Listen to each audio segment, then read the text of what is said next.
เฮ็ดเขาคายมันหอมเลยเนาะจักแล้วบึงดูเนาะมันหอมอยู่บ่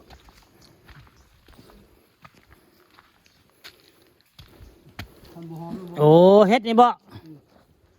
อันนี้เฮ็ดนางปลาดุกยาคูขามาเนี่ยพิษเอาโอ้พายาคูมาเที่ยวมื้อนี้เห็นเฮ็ดพี่น้องผมเฮ็ดนางงัวแดดนี่ใส่ใส่ยาคูหลายบ่บ่เขาเป็นตัวมันเท่าเนาะเวลาพลาดแล้วโอ้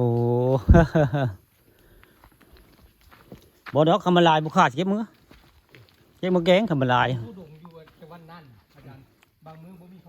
มื้อนี้พานักปลาอาจารย์มาแต่ผู้ได้มาได้อ่างเพิ่นจะไปเที่ยวถ้ำในเตียงหรือว่าถ้ำกกคอยู่บริเวณบ้านผางได้แต่ว่าไก่พี่น้องบริไก่ได้นี่พานักปลาอาจารย์เพิ่นไปเที่ยวเพิ่นว่าอยากเห็นผู้ข้าได้ไปไม่ได้ละไปมาครั้งนึงแล้วมื้อนี้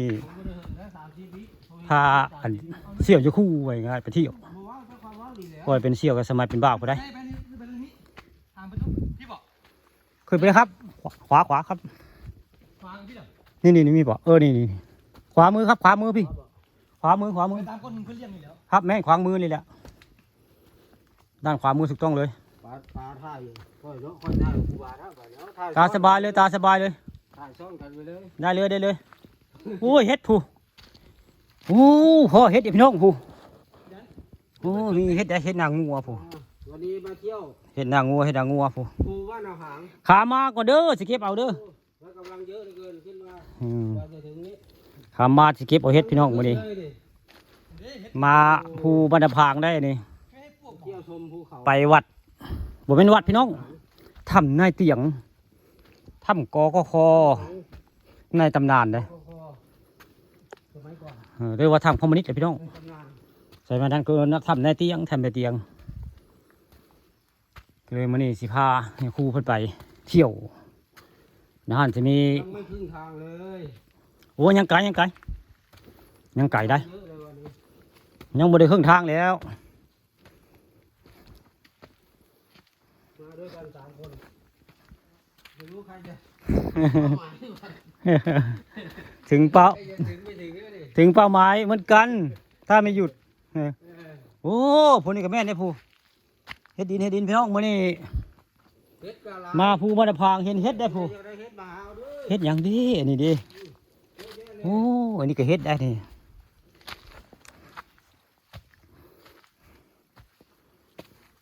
มาปีนภูบรรณพางพี่น้องมื้อนี้ไปทำหน้าเตียง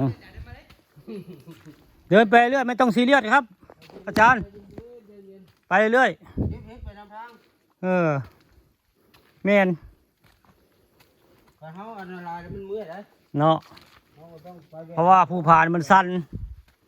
แล้วก็ไกลด้วยและเส้นทางที่จะไปเนี่ยบริไกลเลยโอ้เห็ดอย่างดีอันนี้แม่นผู้แม่นคนมาตกแหงอยู่นี่แหงอะไรจะคุยแหงซ้ำพอมือเว้ยคือว่าอายุมีแต่พวกอายุหลายคนกูมาแล้วป่านนี้น่ะโอ้ยคำใจบ่ร้อยนี่มาบ่ได้อยู่ครูมาทำได้ตีอย่างนี้ต้องใจเกิน100ได้ใจเกิน100ให้ดูมาเฮ็ดตรงนี้ผู้ที่หาเมื่อคนผ่าน100มาได้เลยถ้าคนอายุหลายๆนี่ไปบ่ได้มันสูงมันสั้นอยู่ครู